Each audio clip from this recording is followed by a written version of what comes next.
The International Association for Near-Death Studies presents NDE Radio, a weekly exploration of near-death experiences and similar encounters with the other side.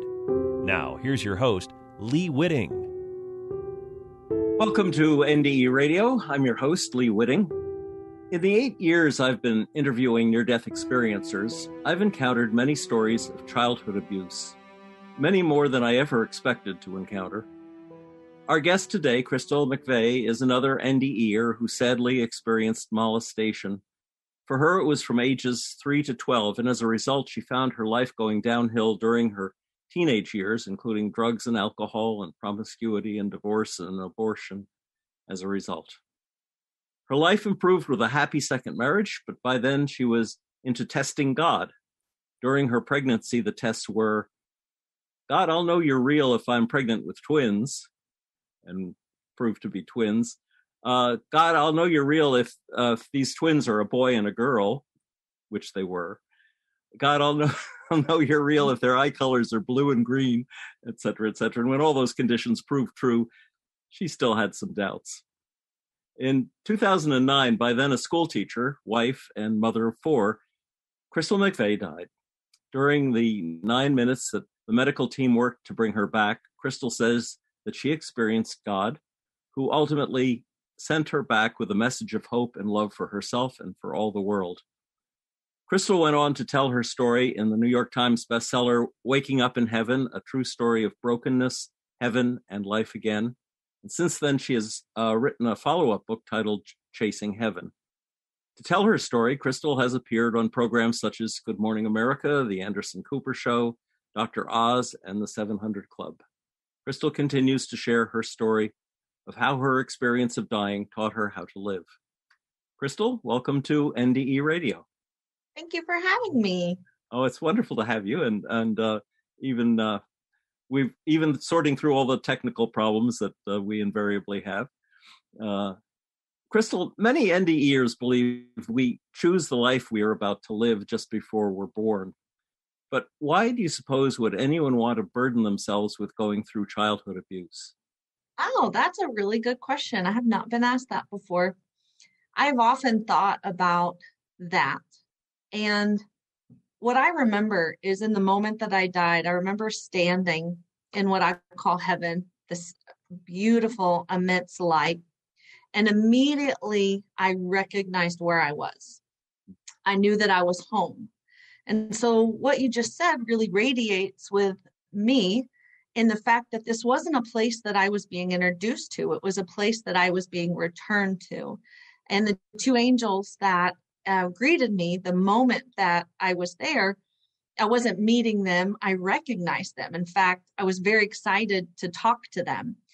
They were excited that I could finally hear them and see them and remember them. And so I can only answer that to say that although I was the same entity in spirit that I was in the hospital, in my human form, in our spirit form, we are in the most perfect version of what God, Source, created us to be.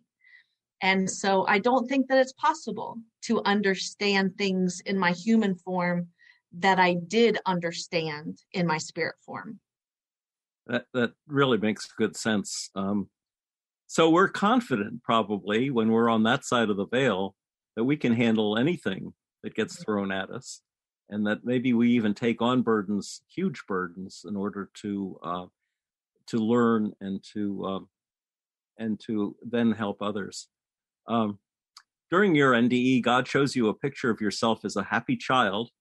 And I guess that was around the age of 3 until your parents divorced and your mom remarried, which is, I guess, when the abuse began. And you say in your book, you believed yourself to be filthy. You even got baptized at 7 or 8 years of age, 4 different times. You went to be baptized in hopes the abuse could be ended by giving yourself to God. You said you loved Jesus, but feared God. And now I think you see them as one and the same, pretty much. Is that true? I think, yes, that's a good way to put it. I was raised in Bible Belt of Oklahoma, so I was raised believing in the Christian faith. And so Jesus was always somebody that I felt was kind, that was loving. God, I feared, very much so feared. When they would talk in church about a loving father, it was very hard for me. Not that my birth father was not loving, but he was very absent. My stepfather was not the one who sexually abused me, but that was the age when he entered our life that it all began. And he dealt with drugs and alcohol, and there was abuse in the home. And so I had a very skewed view of father. And what I knew from what I could pick up in my little 8-year-old mind was that God was somebody to be feared and that he was wrathful and punishing. And because of everything that had happened to me, and especially as a child, I tended to internalize what had happened as I was bad, I was dirty, it was my fault. And so then I remember at 8 years old, sitting in that Baptist church and hearing them say, if I gave my life to Jesus and was baptized. So for an 8-year-old who desperately wants to escape this abuse, I ran down and I think I cannonballed into the water that night. And if you knew me as a child, that really was on par for my personality. But then when the abuse continued, when the life continued, I thought, well, I did something wrong. And within months, I was tiptoeing into that baptismal pool. And before I turned 12, I was baptized 4 times in 3 denominations. And I always joke when I'm speaking at a church and say, I guess we'll never know which denomination did it. But really, I was already his. I just didn't know it. I think baptism by NDE is the most powerful one of all. Yeah, I think that's the one that stuck. Yeah. One thought crossed my mind about this. You've been a chaplain to strip club workers and the homeless, the very desperate people who, if you hadn't shared some hopeless situations yourself, you might not have been so empathetic with.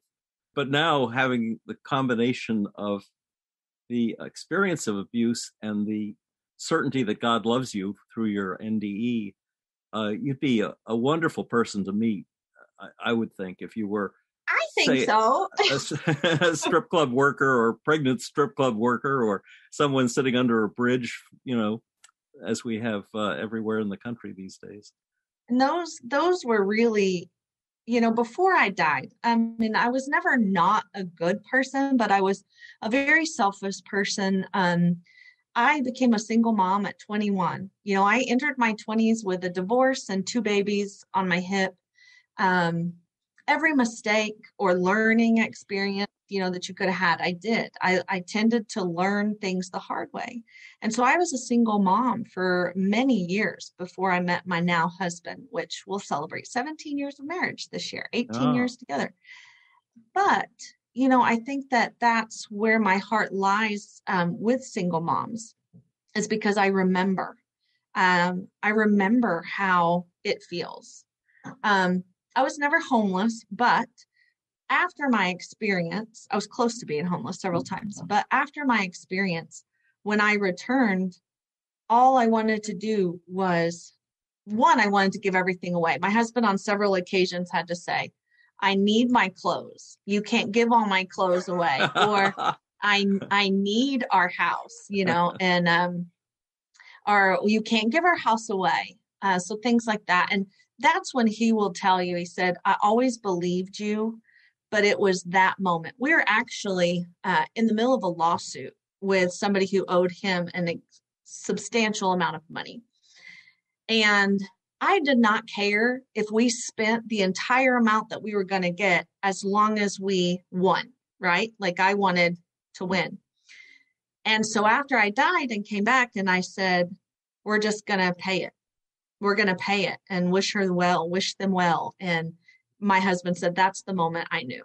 Like that's when I knew that you were telling the truth. So it did. It changed me in a deep, profound way. Well, tell us now, if you will, about your near-death experience. It was you were in the hospital for pancreatitis?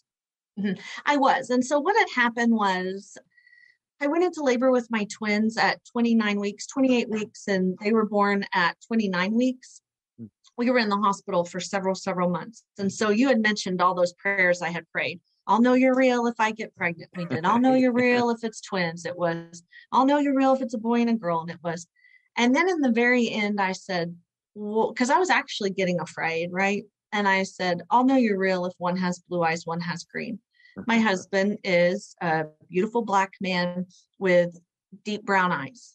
And so if you know anything of genetics, usually that's the dominant. And so I knew that I was putting something forth that maybe God, that was going to prove he wasn't real. Because what it came down to is if he was real, I had some major questions like, what kind of God are you to allow what happened, not only to me, but, to other people? And basically that was real, like, why would you allow that?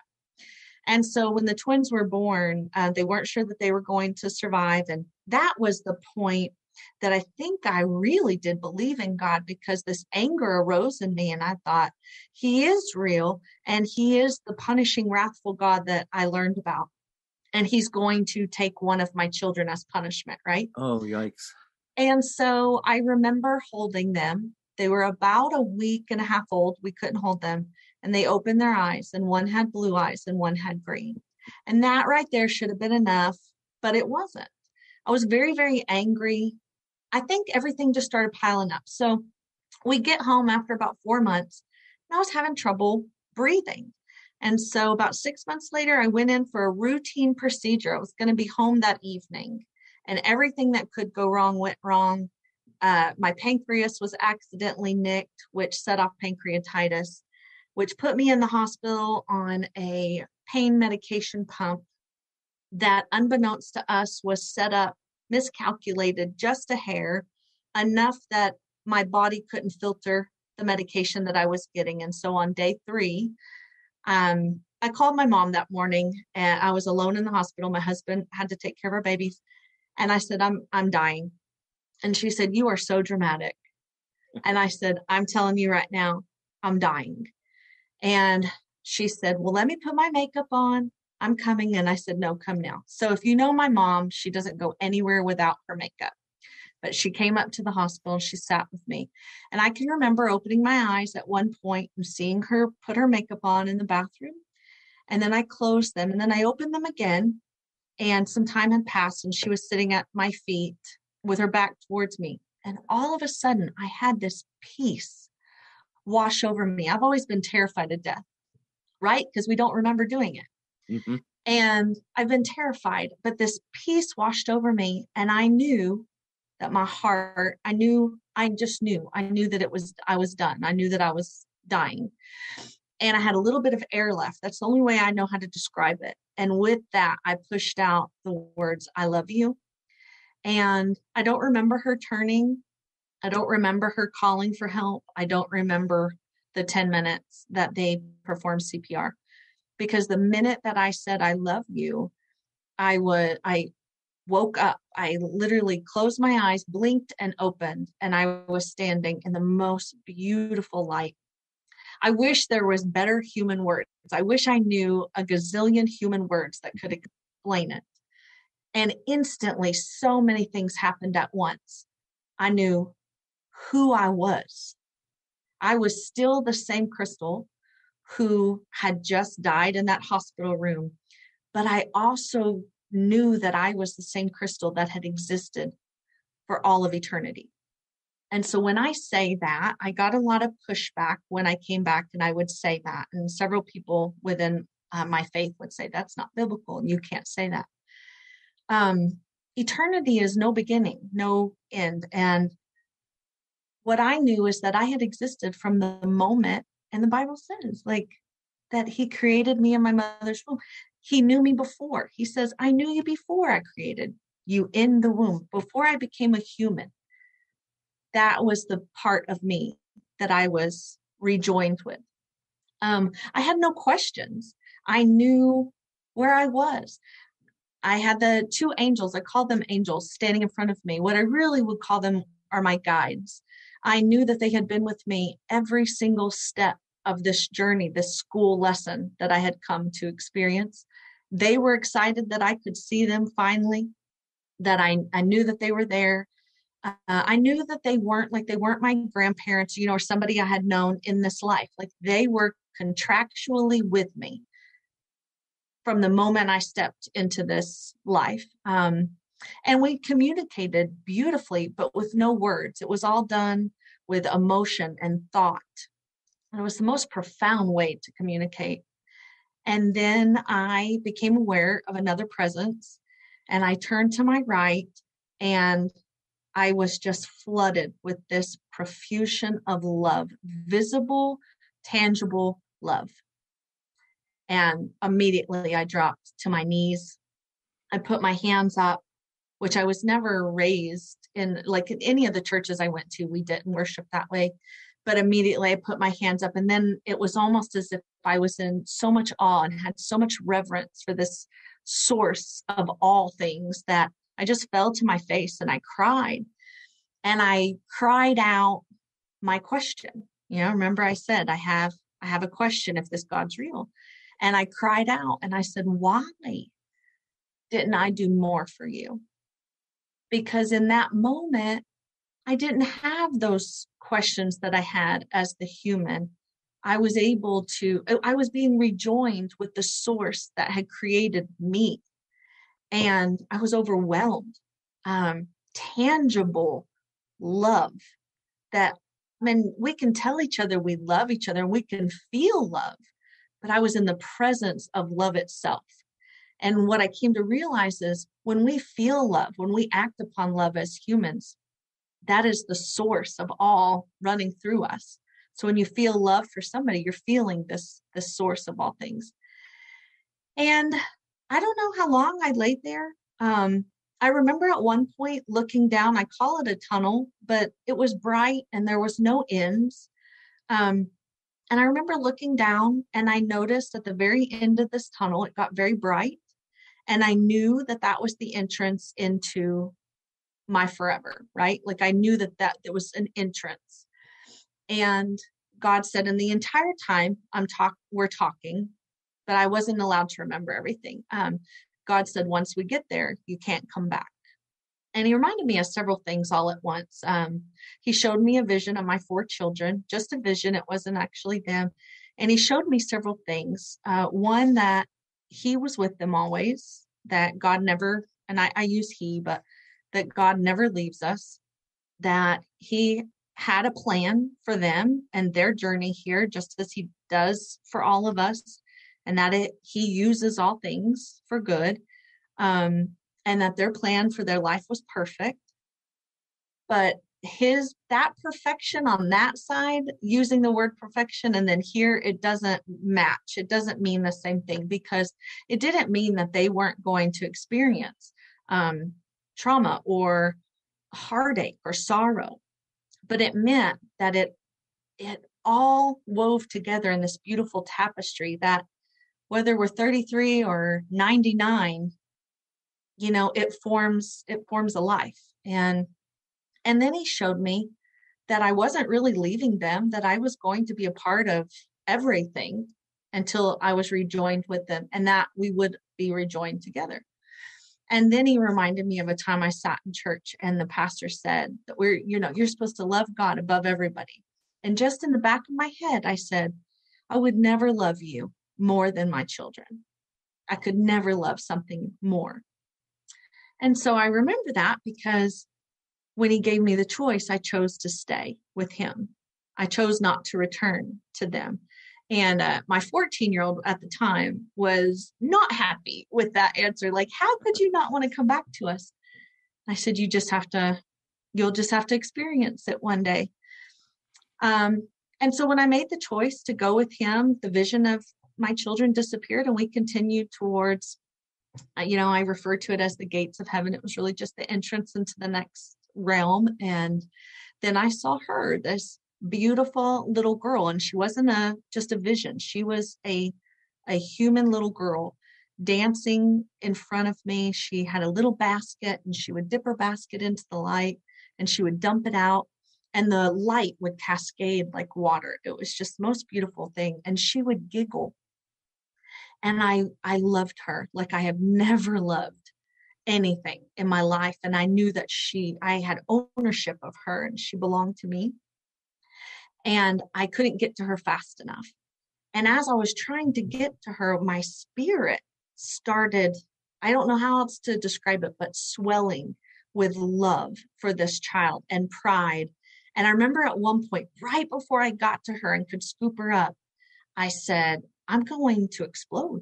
I'm going to cease to exist because I could not contain the amount of love I had. And in that instant, it would be as if maybe I was wearing like some kind of glasses, right? And like God removed them from me. Like that's how it felt. And when I looked back down at her, I recognized her as me. And God said, I've been trying to tell you this your whole life. But he knew that simply telling me that wasn't going to work for me. He had to show me. And what he showed me was that he allowed me to see myself through his eyes. And I say that if his love was represented by every grain of sand on this planet, he gave me one grain to experience, and my spirit could not contain it. Like it is that undescribable. And I know that he showed me that as a child because that was where my doubt and my shame and my faith journey with him began. I always felt abandoned and I always felt alone. And what he showed me in that moment was that he did not cause what happened, but that he never left me and that he never stopped loving me and that he loved me more than I could ever imagine. And it just changed. It changed me from the inside out. Do you suppose in that feeling of that you felt like you were going to explode with love, is there a time when we ultimately merge with love itself, that we become love, we become one with God, that we lose the Lee or the crystal that we are and just become part of God's perfection? You know, I don't know the answer to that, but what I will say is that, you know, I did know that I was still me. I was just the most perfect version of myself. And if I had had other adventures or journeys here or over there, because remember I said that it was a place I recognized, I wasn't able to bring that back with me. But I do remember when I was laying in front of him saying, I could stay with you for eternity. I didn't want to leave God's presence, not for 1 second. So I really don't know the answer to that, but I know that I just wanted to be with God. I wonder why we choose to leave in the first place, when a place of such perfection. I've always wondered, and especially after this experience, like you said earlier, why would we choose? I don't have all the answers. I wasn't able to remember everything when I came back. But here's what I do know. Standing in that realm with God and with the angels and in this place I call heaven, and I didn't even get to go through the entrance, right? So I can't even imagine. If it was this good in the waiting room, I can't even imagine what it's going to be like, you know, when we go through. But there was no negativity. There was no sorrow, no pain, not one grain of negativity. And I don't know about you, but I learn more lessons when I have choices and I make those choices. And then I told you earlier, I usually learned from making the wrong choices or the hard choices. It's kind of how I learned the most. And so I've thought, you know, maybe to look at life more as a school, and that, you know, maybe you learn, maybe we have to come here in order to learn and to ascend in our spirits. I don't know. Well, you started out your career as a school teacher, and I could see you picking up the larger schooling program by going out to the people that need to know that God loves them, and approaching them with that truth. Before we leave that tunnel, however, most people describe in their near-death experience going through perhaps a dark tunnel, coming into the light, and then being outside the gates of heaven itself. Now you're still in the tunnel as you describe it. Describe the tunnel for us. What did it look like? So for me, there was absolutely no darkness. it was a beautiful profusion of light. But then I knew instantly that everything was just a spark of the Creator.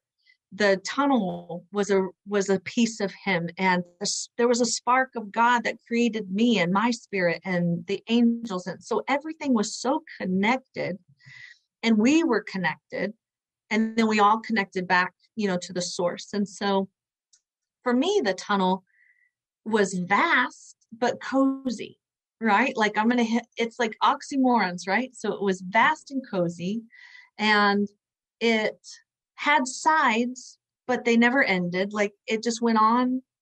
There was no beginning or no, I say that I saw the entrance into the next phase, but I don't even call that an ending. So it was like there was no beginning, no end. And after I had experienced the little girl, and that experience was, it was just the angels and God and myself, and we continued towards the entrance, and the entire time talking. And I've never been happy. I've never experienced joy and happiness like I was there.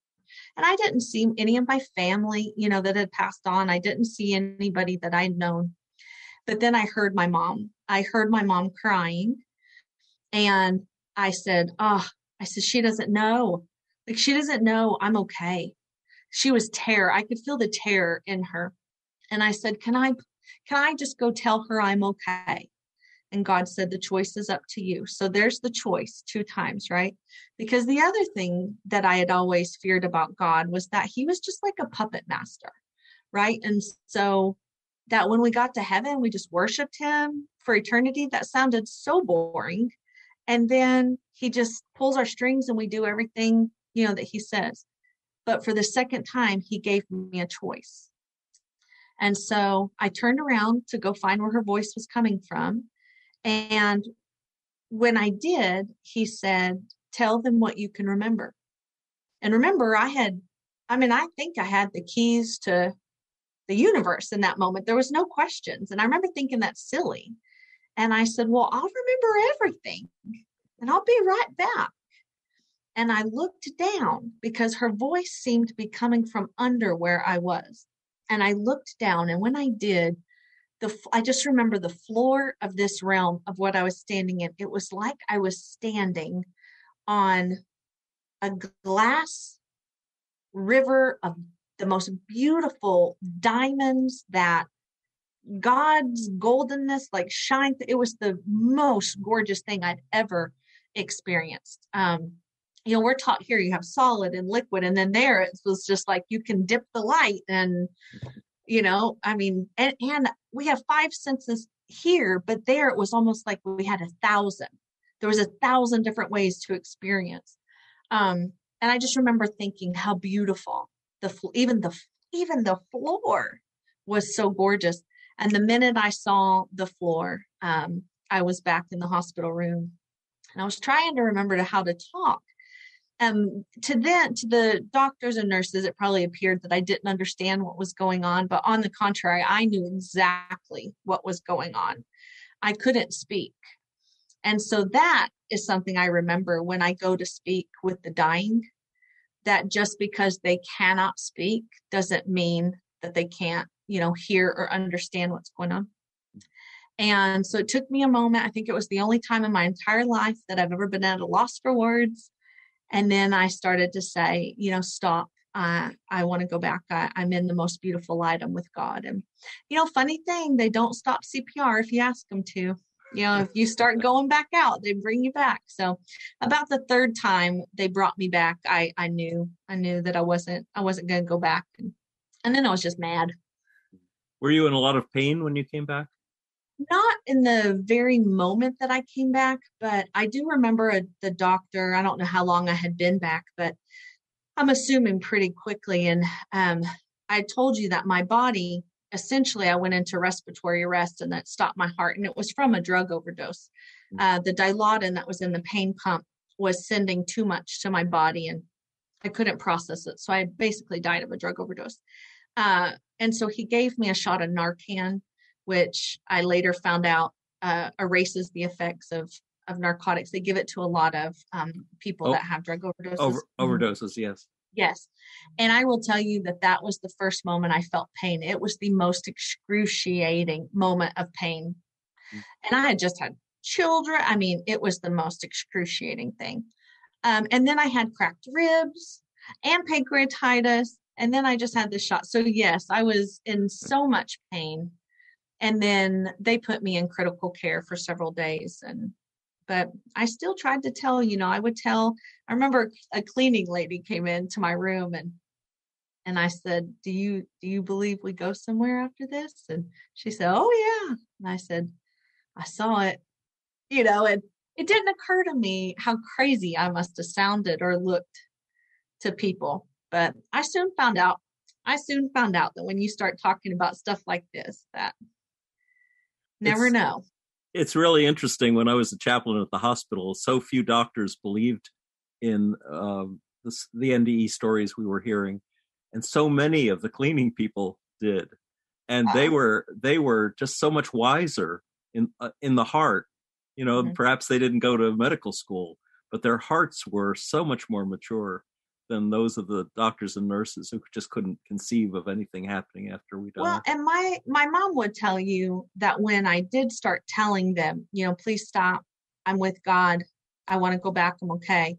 She said that the doctor that was actually in charge of the people that were in there, she said that he got really choked up. And so I would hope that they would see enough, and I don't know. It's amazing. Well, the ones that do see it, and I think there are certainly more of them today than there were when I started chaplaincy, because just because there's been so much more coverage, I guess is the best word to say, of it. From people like you talking about it. When I was a child, it took me decades to talk about my childhood near-death experience, and now people can come out of it and be talking about it, and I think that's because God is maybe giving that message. Tell people, because God's still speaking to us, and he's speaking to us through people like you. And he continues to speak. But what I realized was that he doesn't sound the way that I want him to sound, or that I think he's going to sound. I think one of the hardest things that I dealt with after coming back was the feeling of, I was with you and I could talk to you and I could hear you and you talked back, and now I can't. My husband is an Army vet who went into treatment 3 years ago for PTSD. And, what we didn't know at the time was that we have 22 service members a day that take their lives still today. And we didn't know that. And my husband, by all accounts, could have been one of those 22.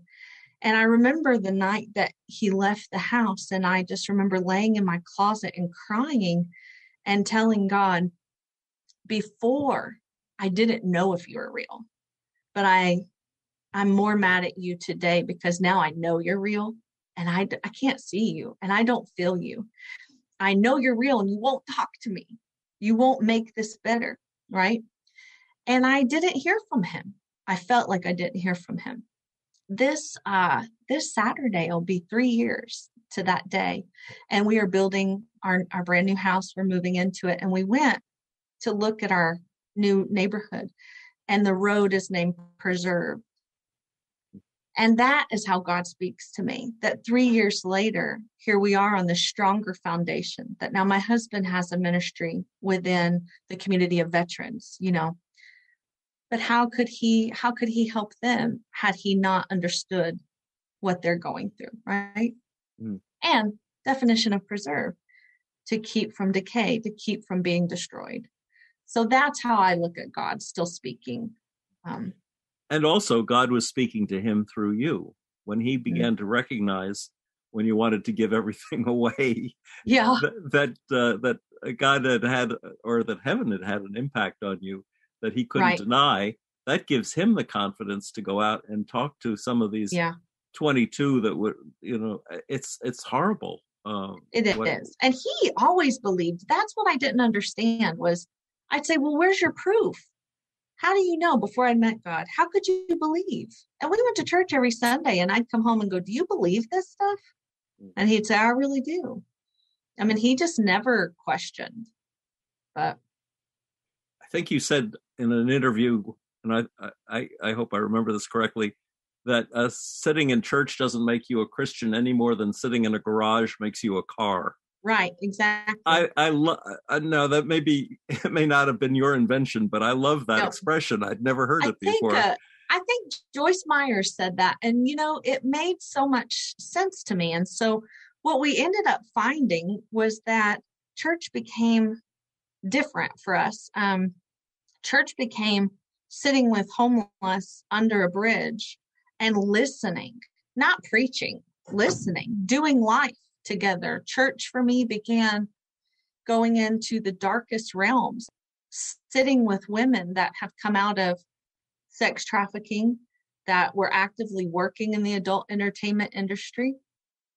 I had a longing to go into the darkest places because that's where I felt like I had lived for so long, even though not in those situations, but I had lived in the dark for so long.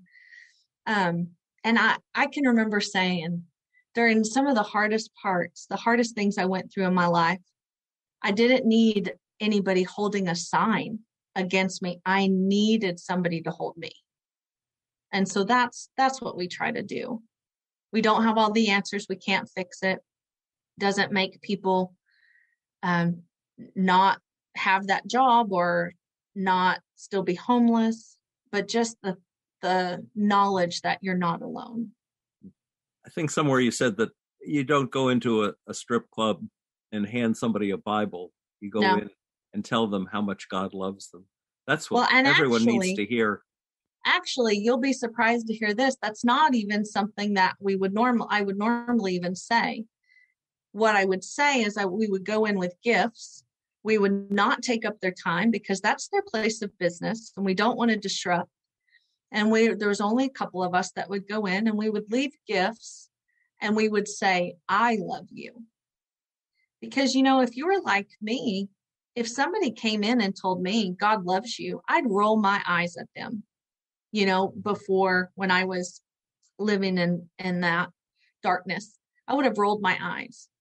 What I needed was a human, to love me and to walk with me.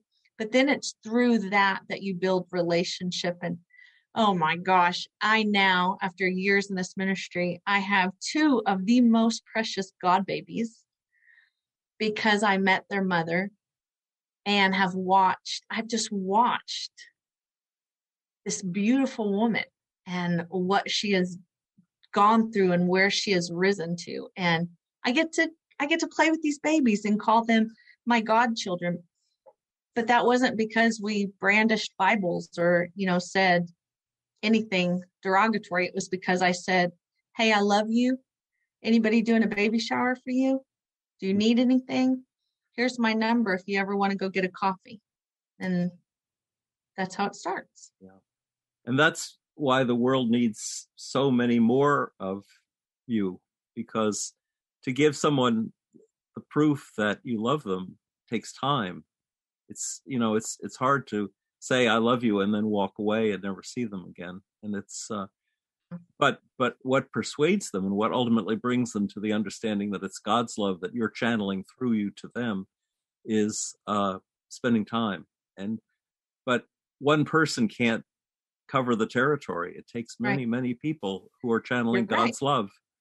You're right. And I have friends, I have family that are agnostic, some that might claim like atheist, and that doesn't stop the relationship that I have, right? I mean, I have this experience in writing this book has led me, the greatest thing that I got out of it was the people that I have met over this last 12 years and the extra time with my family, my kids. But I have just got to meet the greatest people on this journey, and I learn from them.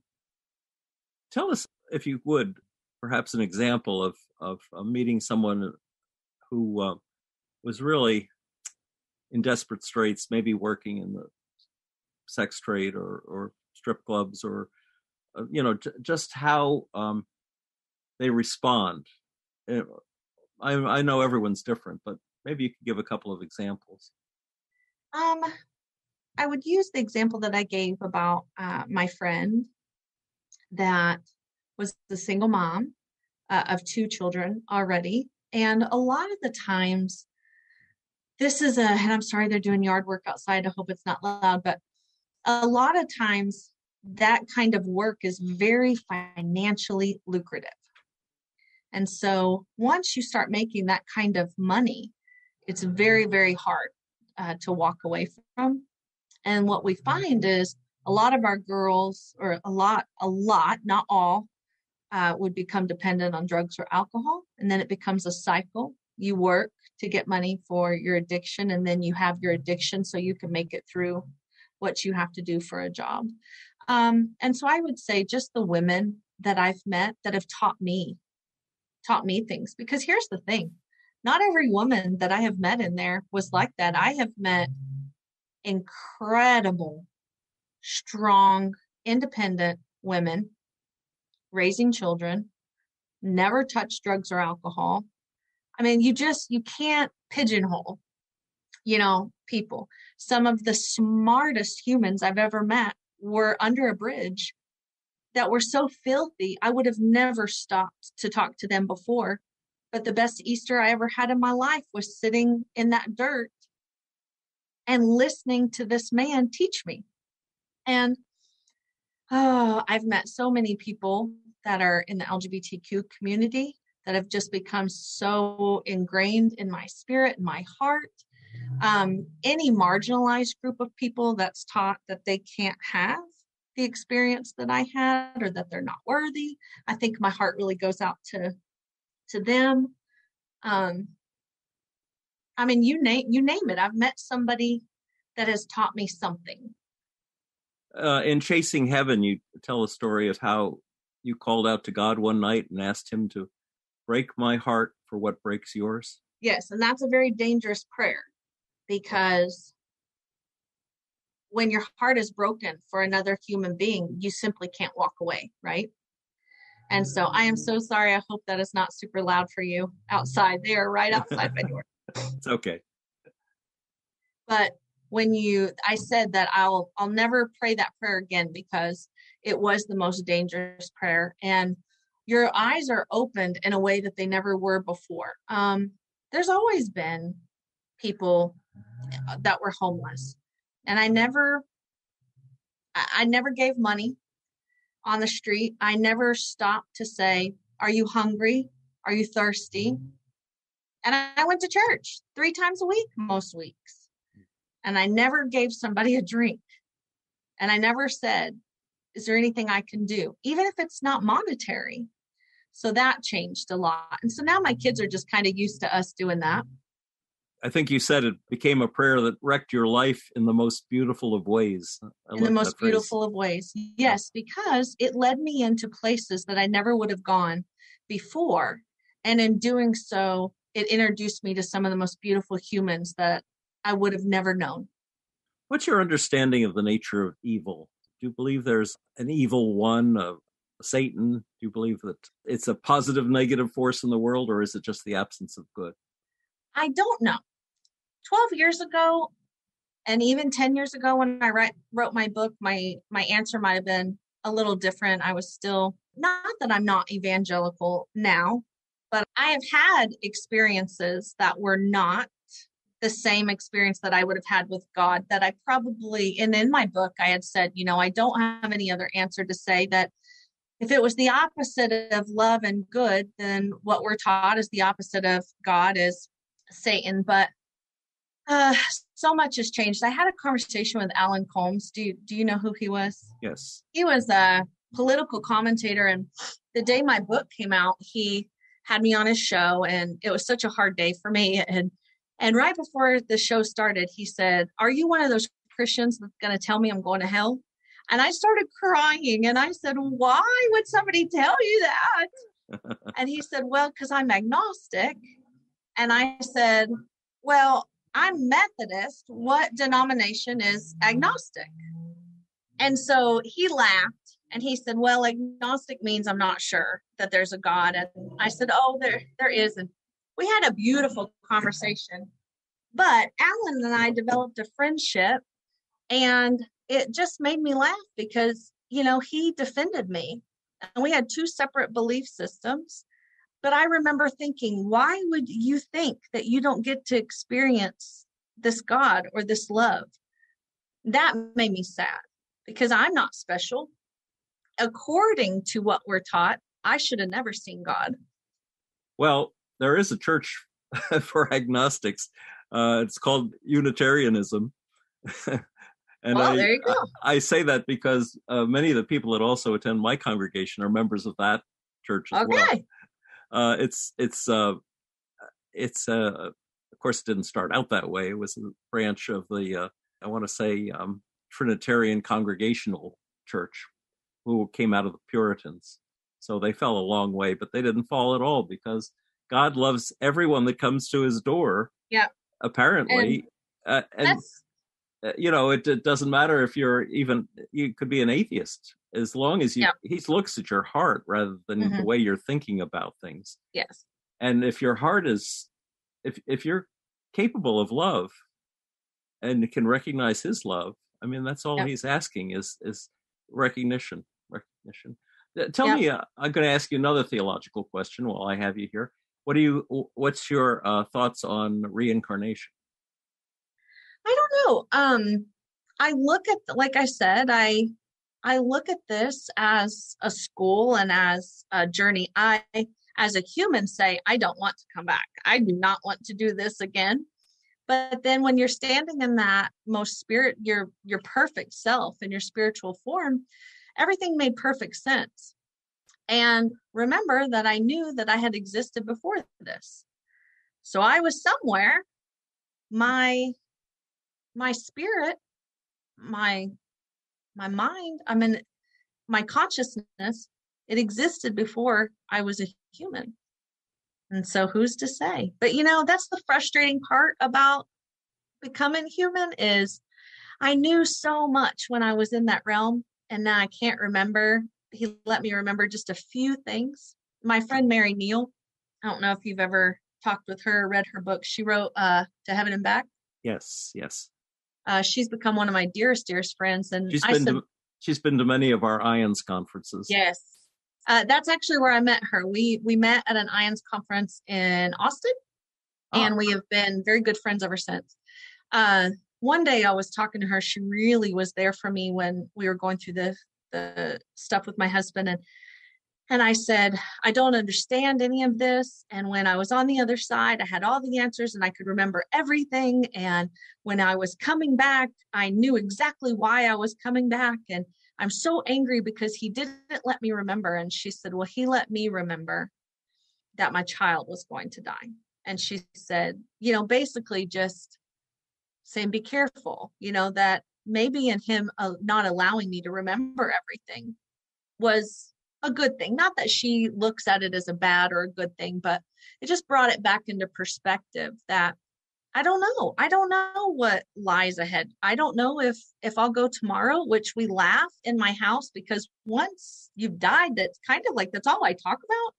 And so if you come to my house, you might see sticky notes that my kids have written their names on and put on items, and we joke like that everything I own has been, spoken for because you don't know if it's going to be today or tomorrow. And the one thing that I do tell my kids especially is it was the most amazing experience I've ever had. There was no pain.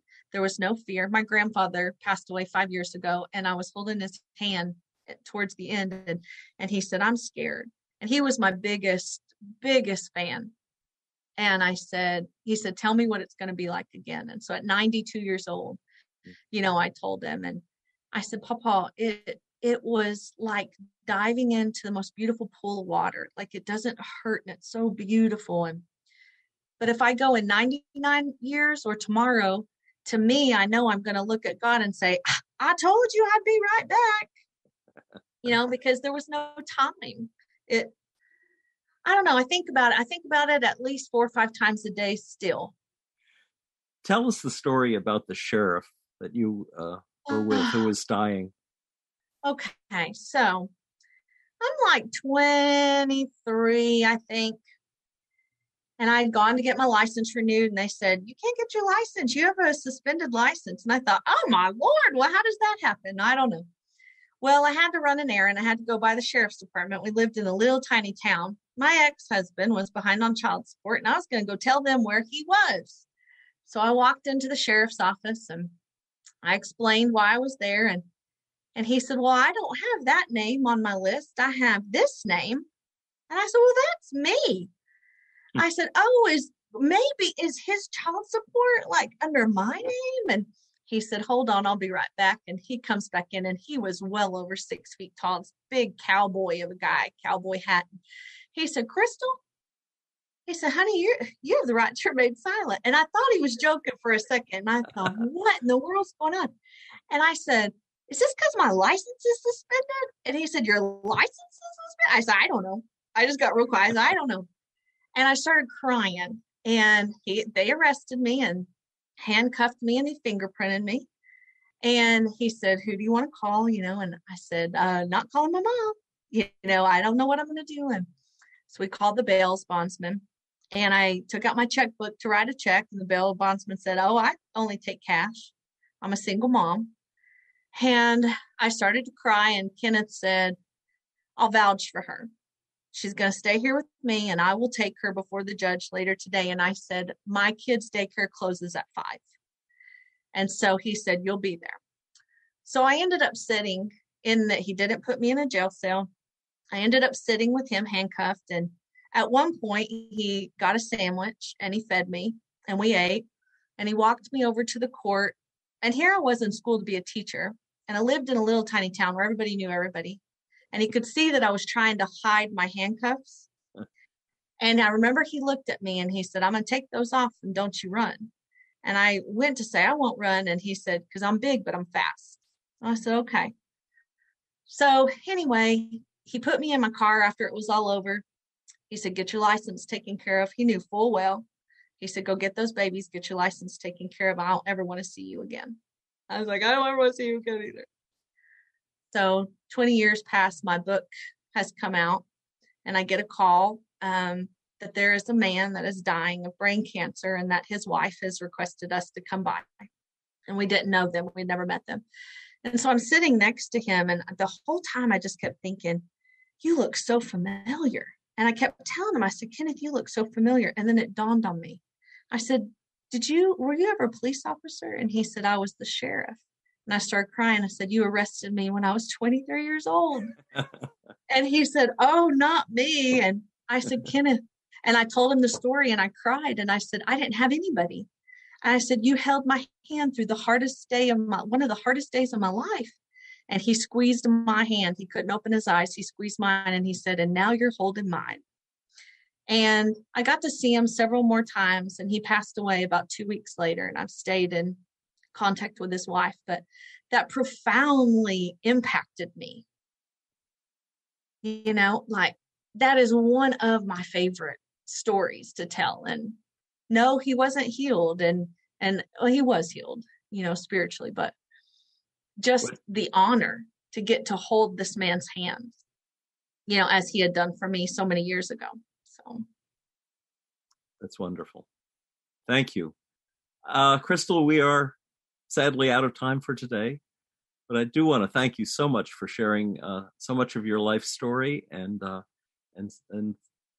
especially the last one about the sheriff. I found that's my favorite. Amazing. I'm so glad you brought it up, and I could talk to you for hours. Thank you for having me. Well, we could talk to you as well, and but anyway, the podcast says more or less an hour.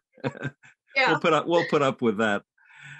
Thanks to you, Crystal McVea, for sharing her story of her NDE, the healing that it brought her in her otherwise troubled life, and her life of teaching God's love and healing to others. Crystal, if folks out there would like to reach you or find out more about you, what's the best way to do that? Well, I am a mom and a little school teacher, and I'm not really good with technology. So I did open a Facebook. And so it's Crystal L. McVea, McVea. And that's where you can find me. And you can message me there. And that's about the most technology I have. Well, there's a crystalmcvea.com. Is that? I don't believe that that is any longer. I don't Oh, believe that it is working, but I tried it. Something came up. I didn't well, explore it, but that maybe I'll be surprised. Well, you can try crystalmcveea.com. I'm not quite sure, but you can try it. it's hard for those things to go away if Steve. if once they're established. But anyway, that's a possibility too. And Okay. tell the titles of your two books again. So my first book is Waking Up in Heaven, and our follow-up book was Chasing Heaven, What Dying Taught Me About Living. Wonderful. Thank you so much. Thank you. If listeners would like to hear this show again or any of our more than 400 archived NDE interviews, go to TalkZone's NDE radio site and hit the past shows button, or go to our YouTube channel, NDE Radio with Lee Witting, where you can subscribe to and comment on the complete NDE radio library. And be sure to like, follow, and share our NDE Radio Facebook page. Just search NDE Radio with Lee Witting on your Facebook app. Listen again next Monday, 11 a.m. Eastern at TalkZone for more NDE Radio. I'm your host, Lee Witting, saying thanks for listening.